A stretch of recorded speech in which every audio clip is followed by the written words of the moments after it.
Life in the big smoke isn't always easy for our native birds. In order to survive, they have to run the gauntlet of introduced predators such as cats and rats and avoid hazards like cars or flying into windows.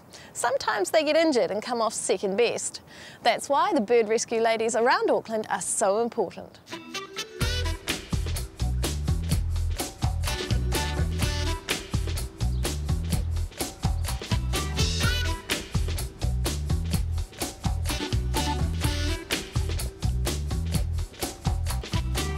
Mandy, how did you get into rescuing birds? Started off with my husband bringing home a little scorp, little diving duck, and getting to the point where I didn't quite know what to do with it because I couldn't get it to eat.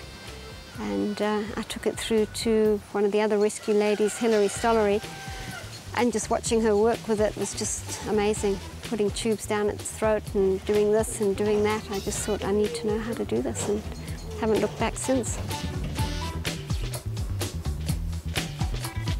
This is the kingfisher. We're actually going to hand feed him. How come he ended up in your hospital? He'd hit a window. You know, if that happens, rather bring it in. They could actually have just kept him for a while, left him in a cardboard box just to get warm and just relax him a bit, and he probably would have been fine. But you've got a special permission, haven't you, to look after these birds? Yes, I do. I have a permit from DOC to care for these birds. I cannot keep them if they cannot be rehabilitated and released, unless I can home them with a zoo or somewhere like Otrahonga. I would probably have to have them put down. There are things you can do to stop birds from flying into your windows.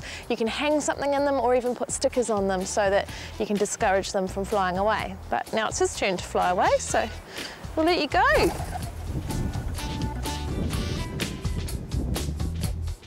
This little kingfisher was caught in parapara, which is a native tree, but it's a real problem for birds because the tree's got these big, long, sticky kind of bud bits on the end. Insects get caught in them and the birds come down to look at the insects and also get caught. Their feathers get gunged up. I've got his head covered purely because I don't want to stress him out any more than he is. Yep. And transferring him to this aviary, it's going to be a bit of a fright for him because it's very big, very different from what he has been in. So he might... so he could flip out a little bit. But it's like everything, it's just taking time. So he is a snapper.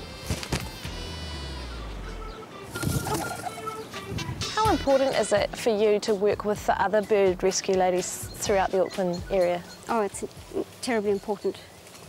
We couldn't cope with the numbers that we have if we didn't work with each other.